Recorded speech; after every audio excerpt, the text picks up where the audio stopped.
Good afternoon and welcome to Mike and the Hoss on Wolfeboro Community Television. I'm Mike Danais. And I'm Charlie Hossack. We want to thank our sponsors, Downtown Grill and Cafe. Skelly's Market. And Morrissey's Porch and Pub. Yeah, and I touched base a little bit. I saw Mr. Morrissey the other day, and everything's coming along nicely. I'm looking forward to it. I can't wait. He posted a picture of a fireplace, yeah, and, like a little Guinness there. And, yeah, it's just pretty cool. I think it's going to be a nice atmosphere and something that Wolfeboro needs. So it's great. All right. Want to do athlete of the weeks? Do you want to take the first one? Sure. Yep. Our female athlete of the week, and these athletes of the week are the last ones for the fall season. Yes, they are. All right. So our female athlete of the week is Sarah Hyde. Coach Kelly shares that Sarah has an attitude that is fantastic toward coaches, peers, and the game itself. During the girls' soccer practices this fall, Sarah has worked hard all season and looked to improve constantly. Sarah is popular among her teammates and steps up for the team wherever needed to fill a position. Congratulations, Sarah Hyde. Way to go, Sarah. Yeah. Male athlete of the week is Jackson McCullough. Jackson has been a 4-year varsity player for the Knights, playing various positions on offense as a running back and a quarterback, as well as playing inside and outside linebacker. Jackson is a true varsity level, dedicated and unselfish athlete. Jackson served as a captain this season with solid leadership. The Kingswood Knights football team and community will certainly miss number 8 next fall. Thank you, Jackson. Yeah, can I add one thing? Jackson won JV Player of the Year 2 years in a row. That's pretty good. That's pretty cool accomplishment. He was, obviously the Knights, were up against it a little bit this year in the football team. Sure.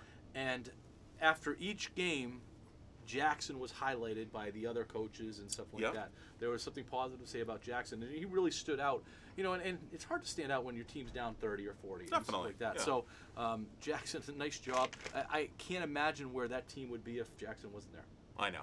He did everything. Amazing. He kicked. He long snapped. Yeah, he did it all. He played linebacker and called the defense. He played quarterback. He played running back. Yeah. He really did everything. Great kid, and I know he wants to play Filled next up year. the water when they needed it. I mean, he was everywhere. So hopefully we'll get to see him. He wants to play next year, so hopefully we'll get to see him at the next level. All right. We are in between sports, and so we don't have a lot of Kingswood content to talk about. Right.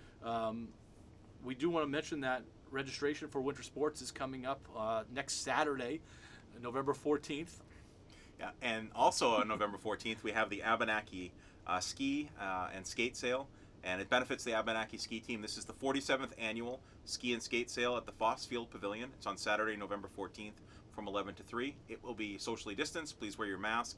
But this is a change in venue. It used to be at the high school, but now they're going to bring it outside down at the Fossfield Pavilion.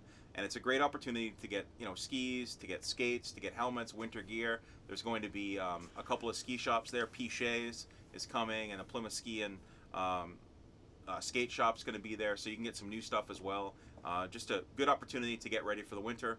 Do you like winter sports? I do like winter sports. Yeah, me too. I enjoy skiing, and I can't skate very well, but I know that you can. So, but a great opportunity to get some new stuff, especially if you have kids that are growing, because kids grow like weeds, and this is an opportunity to get some good stuff for the season. I'm surprised that they're having. I mean, if you've gone into the gym when they've had it in the past, 1 through 46 times that they've had it, the whole gym is completely filled with good. It is. And they're going to get in. Hopefully the weather's good, because they had a lot of stuff. They get a lot of stuff. The good thing about the pavilion is there is some cover. So but it's going to be awesome. So make sure you head down there on Saturday, November 14th. All right. Let's talk Kingswood sports. We had a few teams that wrapped up their fall seasons last week. We'll start with the boys soccer team. Yep. So the boys soccer team traveled to Merrimack Valley. That was a quarterfinal game, right? On Saturday, quarterfinal game, and they haven't been in the quarterfinals for, I guess I heard, at least 15 years. That's the number that we're kind of going with. That's what we've been told. It was awesome. It was so exciting. Great atmosphere. I wanted to let you know it was really cool because I know you've been over to Merrimack Valley. They have a beautiful field, nice facility, but there were more Kingswood fans at the playoff game than there were Merrimack Valley fans. Oh, that's great. Which was awesome. That's so great. the Squire squad came out, and they had posters for every single boy, and they really represented. We had guys there from the football team, and lots of ladies from other different teams were there supporting. Lots of parents, alumni showed up, soccer alumni. It was just a great atmosphere. The result of the game ended up 2-0. That the Kingswood did not win. Merrimack Valley was a really good team. I talked to Coach Nelson. He wanted me to highlight the soccer team from Merrimack Valley had 11 seniors. Wow. 11 seniors, and Kingswood played them. I know the game was Tight. 2-0, but Yeah. did Kingswood have some offensive chances? They did. Kingswood had some offensive chances, and actually played quite well. Coach Nelson was, very, very happy with how his team played. But that's exciting because we only had a few seniors, and we have a very young team, and that whole team pretty much is coming back. And to be able to play at that high a level is exciting for the future of Kingswood soccer. I think the future of the boys soccer and the girls soccer, we'll get to girls in a second, but the future is bright for the soccer program. Absolutely. Coach Nelson has them moving in the right direction. There's some excitement down at the younger ages, the middle school ages. The middle school team lost, I believe, one game this year. Right. And they had a new coach, Brendan Donahue, who was the coach for the middle school team, and so he did a nice job with them. That's awesome. So the future is definitely bright for the Kingswood soccer program. Yep. The girls played the week before, right? They had played. We had talked about it. Talked about the girls. They had dropped a game at Kennett, but that they got a taste of playoff soccer, and we know that Coach Kelly is excited about his team, and they're going to have a lot of returning players next year. Now volleyball played last Thursday.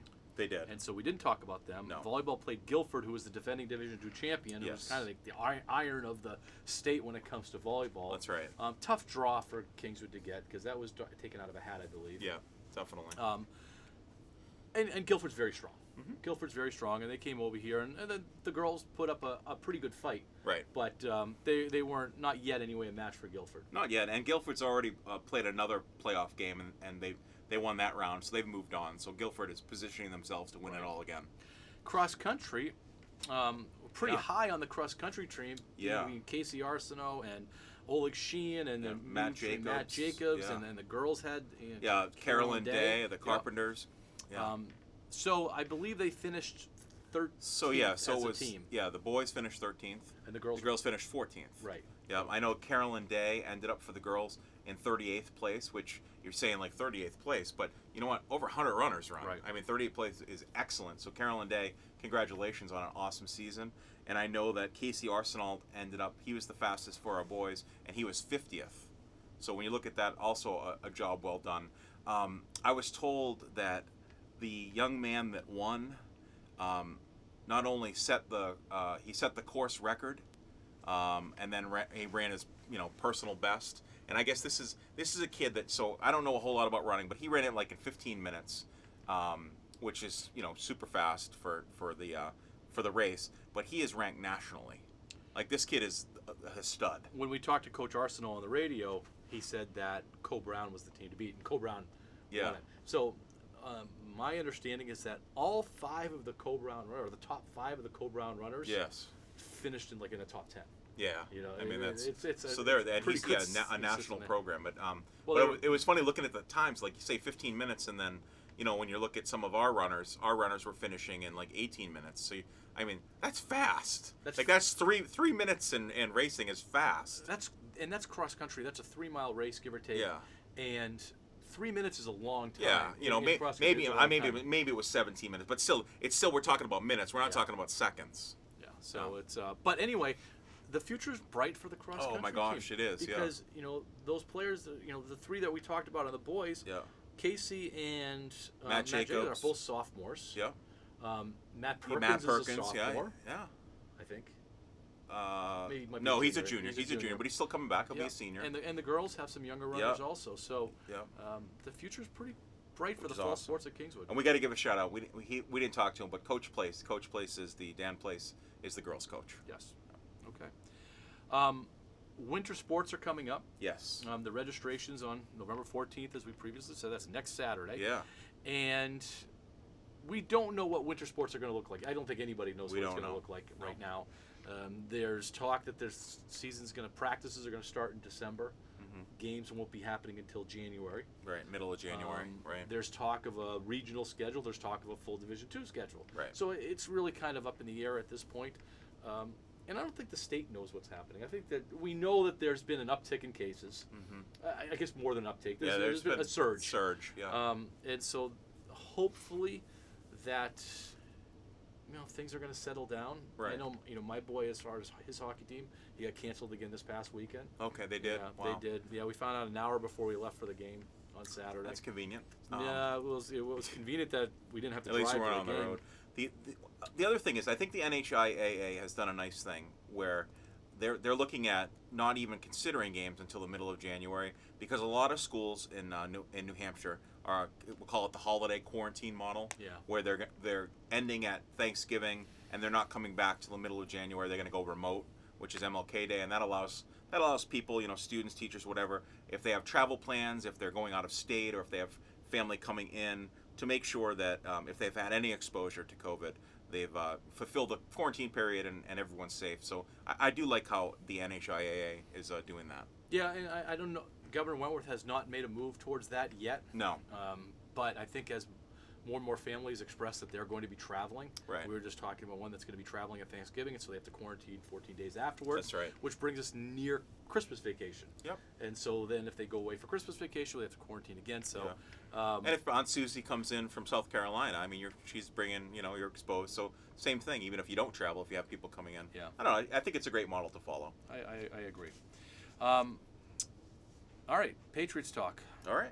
Yeah. Boy. I'm going to sneeze in a second. Just all right. Nothing to do with the Patriots. Okay. But I don't even know what to say. I mean, if you're going to see, sometimes what I say chicken wings really fast, and you won't sneeze. Chicken wings. Chicken wings. Chicken wings. Chicken wings. Chicken wings. Okay. See? I'll never do that again. All right, great. All right, so I don't know what to say about the Bills. So the Patriots here, because this was a game that they have won in the past. Yeah. Yeah. The San Francisco game, we'll put that one aside. Yeah. The Denver game is a game that they have won in the past. Yeah. The Seattle game, 50-50 on that one. Right. But, if the Patriots have a chance to win on the last drive, last play, whatever, they've always won 2 out of 3 times. Right. And the Patriots had a chance on those 3 games. Yeah. And so, here we are. They played the Bills the other day. And we were way off too, because we said at least I think we both said the same thing, that there was going to be it was going to be a blowout by the Bills, and it was actually a relatively competitive game. It was a very competitive game. I thought the Patriots played as well as they could. Right. There's some questionable calls that we can get to, but overall, I thought it was a well-coached game. I think if Belichick could have designed the game, this is the kind of game that he wanted. Yeah. I thought Cam Newton was less than serviceable, but not horrific. Yeah, I agree with that. He's not good. No, he's not. Not anymore. Good. Not anymore. I thought the Bills were very beatable. I don't think that they were very impressive at all. I agree. But we had said that this is their season. The Patriots have to win this game, and they didn't win the game. They came close. Cam Newton's got to secure the ball. He fumbled on the 10 while they were driving down, which they would have scored. Right. They were at that point. I think they would have had the go-ahead touchdown. Yes. Now, forget about the field goal. At that point, they had established the run as well as they had since the beginning of the year. Right. And the offensive line was getting into it. They were getting the push. Yeah. But Cam Newton dropped the ball. Yeah. And he's a mess right now. He is. He really is a mess, and I just don't know. At this point, they're 2-5. They basically would have to run the table, which I don't think that's going to happen. I don't think they have the horses to run the table. No. I will say though that I like what's coming out of their locker room. They're not. I really felt the Patriots were going to. They were due to implode. 20 years of dynasty, they were due to implode. Right. They're not imploding. They're not pointing fingers. Even Cam Newton is. I think he's saying the right things. I don't know if Bill's saying the right things, because some of the coming out of his mouth are a little bit weird. But I think the team itself seems to be saying the right things. They're going to win some games down the stretch. They're just not going to win enough games. They're 2.5 games out of the wild card. I think that could be made up. Yeah. So I'm scrolling. If you see people are seeing where are his eyes going. So today's the trade deadline. So I'm actually on Twitter right now. Is that all? That's what's going on today? I didn't know that. Yeah, it's the trade deadline. I thought there was something else going on today. There's I think they call it election day, but there's the trade deadline is what we're really focused on. So I haven't seen anything yet until 5. What did you say? I didn't hear you. What did you say? Blue.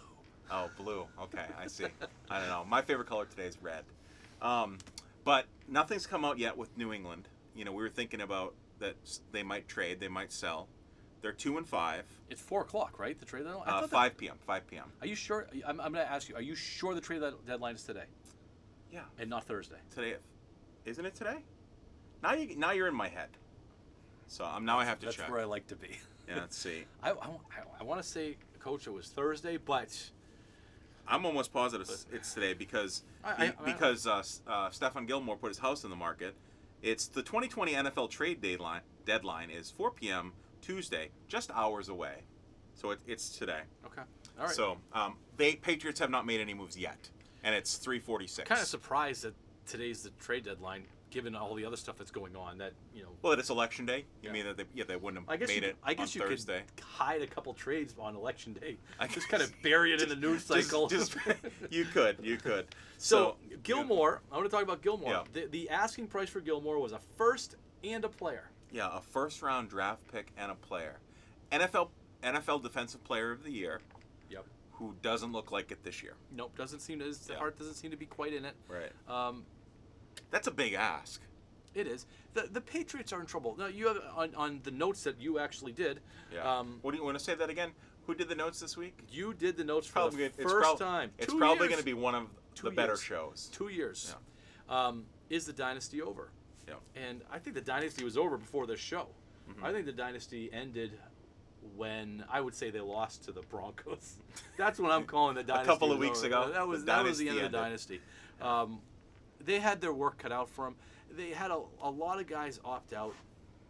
A lot of important players, and then they had important players left for free agency. Right. And so, and we've done this before. Their defense last year had Van Noy, Hightower, Chung. Yeah. Marcus Cannon was on the offensive line. Right. See, a lot of good players that, for those three that you just mentioned, Cannon, Hightower, and Chung didn't play this year. They opted out because of COVID. And so what are the Patriots doing to replace them? They're playing defensive backs. They're not even putting in linebackers. Yeah, they don't have any true linebackers. They could have used a couple linebackers on Sunday against Right. the Bills because the Bills were running pretty easily. Mm-hmm. They're just trying to do this with defensive backs, and Yeah. it's that's hard to do. What do you think of Belichick's comment about they sold out? I don't know who's coaching the Patriots right now. Yeah. I don't know. It just seems to be out of character. Do you think it's Mullet Man? It's Steven Belichick? I don't know. Well, maybe, but he is saying things that are just not typical of the Patriot way, quote unquote Right. Patriot way. And I think Not Bill-esque. No, making excuses. Right. Yeah. He never makes. It's for him to say that he's selling out. I got to tell you, I think this is because He's on his way out. No, I think Tommy Boy has it's bugging him that Tom Brady's having the success. Yeah. And that there's talk that I've been part of it. I've been saying that maybe the success for the Patriots had more to do with Brady than Belichick. Yeah. And so Belichick is kind of spinning it a little bit. Did it have to do with Brady over Belichick, or did it have to do with the system? And the current Patriot system right now doesn't exist because Cam Newton isn't a pocket passer. It could be. And also, even if he were a pocket passer, he's got no one to throw to. It could be. The Patriots do not have very many good players. No. And the fact that they're competitive in some of these games, I know you have the draft picks here. And we're going to talk about the draft picks in a second, but these other teams that they're playing have been at the bottom of the league for a pretty decent amount of time. Right. And we're drafting 1, 2, top 5 for a while. Mm-hmm. And it's like the Bills, for instance. The Bills have a lot of top 10 players on there. They have a lot of talent. Yeah. The Patriots don't have anybody. No. They don't have So anybody. do you think? So what this? Let me see if I get what you're saying. You're saying the NFL is cyclical, right? So that you're going to be good for a while and then you're going to be bad. So the Patriots, for being good, and we, sometimes we say 20, but we really then say 25 years. Being good for 25 years was an anomaly. That there never will be a team to do that again. Never, not in the free agent era. And I'm wondering now how important Tom Brady was in keeping the Patriots competitive during their cyclical down years. Yeah. And then, I'll go back to 2011 when they went to the Super Bowl. They lost to the Giants at the last minute. The Patriots had a terrible roster. Yeah. Their roster was terrible. 2006 when they lost to the Colts in the AFC Championship game at the one of the last plays. Right. The Patriots roster was terrible at that time. They had lost a lot of players from the Super Bowl runs. Right. They had no receivers. So you just wonder how much hole filling Brady did to make up for the lack of talent. Yeah. So it's interesting. The Patriots are not active in trade deadline. I haven't seen many teams being that active, actually. No, that's not. The Cowboys got rid of a couple players. But no big names. No, nothing too big, and I'm surprised. I thought this would be the year. Yeah, I was actually kind of excited. What I wanted to see, and we talked about this. I wanted to see Gilmore gone. I wanted to see, Tooney gone, right? I did too. And then I had talked to you earlier, or texted you earlier, and said Burkhead could potentially be gone, and the Patriots have enough running backs. Should Cam Newton still be on this team? If they're mailing in, which they haven't mailed it in yet. They haven't yet because they're going to get a win this week. My God, I don't think that's automatic. Okay, I don't think anything's automatic. Here's my question: are the Jets going to go winless this year? No, I don't think they're going to beat the Patriots. So why? Right now, the Patriots are the worst team the Jets are facing. The Patriots aren't as bad as this is an awful conversation now. The Patriots aren't as bad as the Jets. It's like the battle of who's worst. That's exactly what happens when you have a 2-5 team playing an 0-7 team. It's a legitimate question that who is worse, and I don't think it's just an automatic win anymore. I thought Denver was an automatic win. That's not an automatic win. No. And I think the reason why it's not an automatic win is because they have a quarterback who is somewhere between the worst quarterback I've ever seen and serviceable. Right. And so he lands in that somewhere range. in that range. And it's so that's not a good place to be as your quarterback. Is this Cam Newton's last week? I think. Well, let me put it this way: if Cam Newton Patriots lose this week, I think we're done with Cam Newton. Yes. But if the Patriots win, I think Cam Newton lingers. I think that they're going to try to win games until they're out of it. Okay. I think they don't have much left. No, probably 4 or 5 more games, right? You get the Jets twice. Yeah. You get the Dolphins once. We'll talk about the Dolphins in a second. You get the Bills again. So you have a lot of division games left, and there are some other winnable games out there. There are some pretty tough games too, because you got Baltimore. Yeah, you got the Ravens. Yeah. So. But how the Patriots look against Baltimore, I don't know. I don't know. I just know that they have a glaring hole, and it's at the most important position. Right. And I miss Tom Brady. Oh, absolutely. I miss him. I miss his consistency. Yep. I miss his clutch. And we saw that last night. I enjoyed it was such a good evening last night. I love watching Tommy. Last night, he didn't have a lot going on. The team didn't have a lot going on. The Giants were pretty pumped up for that game. But when I went to sleep, they were down, 6 or 7 points, the Buccaneers. I went to sleep knowing that Tom Brady was going to come back and win that game. He was not going to lose that game. Nope. I don't have that confidence with Cam Newton. I don't either. Because I don't think he's clutch. I mean, Tom Brady doesn't fumble there at the end. Right. Tom Brady doesn't run the ball either. He doesn't. But Tom Brady does not he's all make about that ball mistake. security. He doesn't make that mistake. Right. Cam Newton makes that mistake, and he can't afford to make any mistakes. Right. He doesn't have anything left. So. I agree. All right. You had put down some draft selections, and I just we don't need to go over every single draft selection. Well, there's a big difference between who they drafted in 07 to 13. That's right. That's the kind from 2007 to 2013. You got guys like Gerard Mayo, Patrick Chung, Devin McCourty, Gronkowski, Nate Solder, Chandler Jones, Dante Hightower. All people. Players. All people that made an impact to the Patriots and their success. And then to just kind of go, if you were to go from 2014 up to present day, I mean, you have the names of like Dominic Easley, a guy named Jimmy Garoppolo, who obviously isn't with us anymore, Malcolm Brown, Jordan Richards, Cyrus Jones. I met Malcolm Brown. Did you? Yeah. Then you had Brandon Cooks, who they didn't take any picks in 2017, and we had Brandon Cooks for 1 year before he left for the Rams. Isaiah Wynn, Sony Michel, Duke Dawson, N'Keal Harry, Jawan Williams, Kyle Duggar, and then Josh. How do you say his last name? Uche? I'm gonna go with Uche. Yeah. But Isaiah Wynn is a starter right now, and he's good. He's legit. And Uche was dominant the other night. He was good. He's a playmaker, and he's a 2020. He's a recent draft pick. Yeah, he's a playmaker, and he hadn't played the first few games. Right. So he just started to come in there, and he's a player. That's pretty exciting. The theme, though, if we were looking at the theme of this draft, the draft from 2014 to current day has been relatively poor, and then there aren't any receivers that are worth anything. It's terrible. Nothing. This tells me that Bill Belichick, the coach, and Tom Brady, the quarterback, have been making up for Bill Belichick, the general manager. Yeah. That's what this says to me. How about fire Bill as the GM? Yeah. And let him coach. I mean, he won't do that, but Right. But you could still give him final say. Yeah. You know, and he has final say now. But why can't Josh McDaniels, why can't he select receivers? I mean something? It's I don't know. although you know, N'Keal Harry was going to be a #1 pick on any other teams. He Yeah. was a He's a bust. dominant. He's a bust. He's just a bust, and Yeah. I think that's a bad luck pick.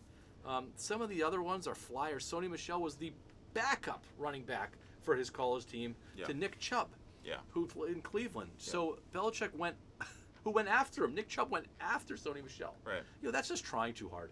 That's just trying to be like clever. Yeah. You know, and say, I'm going to show you. I'm going to guys. see something in this guy, and it doesn't work out. Just the Patriots aren't the same Patriots team that they were. Garoppolo got injured.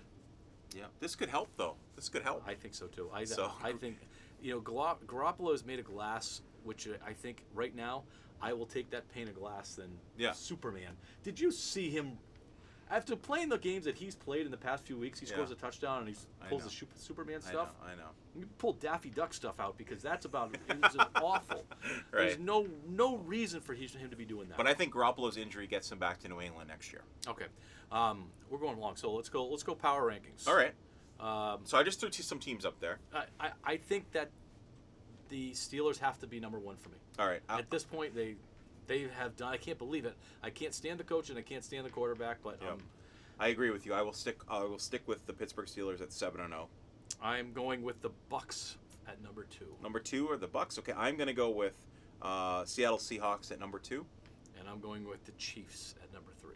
And I'm going with the Bucs at number 3. So the Chiefs are not in your. The Chiefs are not. I mean, they're a decent team, but they're 4. Okay, real quick, let's do picks. All right. Seahawks at the Bills. Okay. I'm taking the Seahawks. I'm taking the Seahawks. All right. I'm going to write this down this time. Yep. All right. Saints at the Bucs. Now the Saints beat them earlier in this year in the opener. They did. Handily. But the Saints are a different team now, and the Bucs are certainly a different team. So I'm going to go with the Bucs. I'm going with the Bucs also. Okay. Raiders at the Chargers.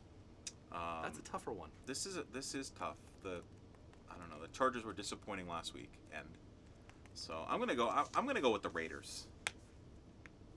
So am I. Okay, that's fine. Good. Okay. We're in agreement so far. Bears at the Titans. Bears at Titans. Titans struggled last week. They did, and the Bears, they're a pretty good team. I mean, I don't know. So I'll let you go. You pick first. I'm gonna say Titans.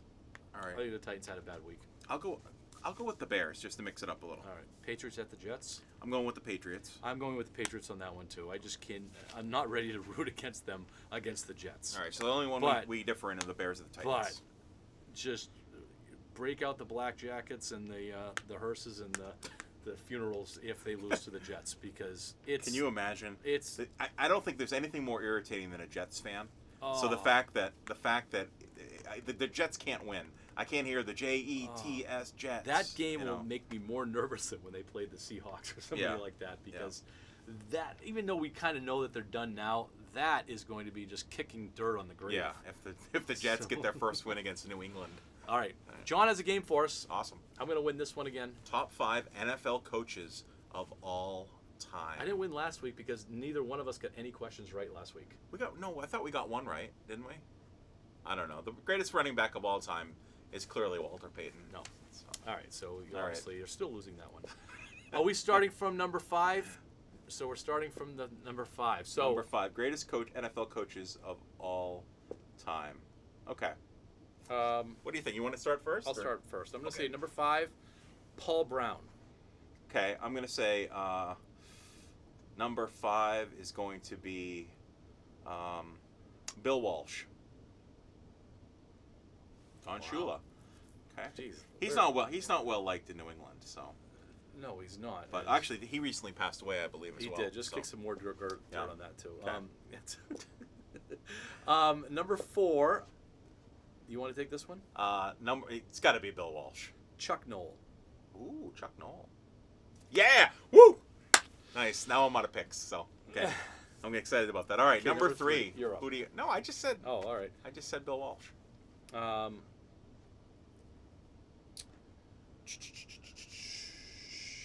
gonna say Tom Landry. I'm gonna go with Bill Belichick. Paul Brown. You should have gone with your Paul Brown. All right, number 2. I'm gonna go with in Bill We Trust. Vince Lombardi. Yeah, we're tied up. And I'm going to go with Bill. I'm going with Bill, too. Yeah. Oh, nice. So we tied. Nice. That was good. That's a tie. Good. All right. All right. Let's thank our sponsors, Downtown Grill and Cafe. Skelly's Market. And Morrissey's Porch and Bub. Thank you, John, for putting the game together. And thank you, Timothy, as always. All right. And if you want to catch us on the radio, 4:30 WASR 97.1 1420 on Fridays. We will see you next week. Go Knights. Go Knights.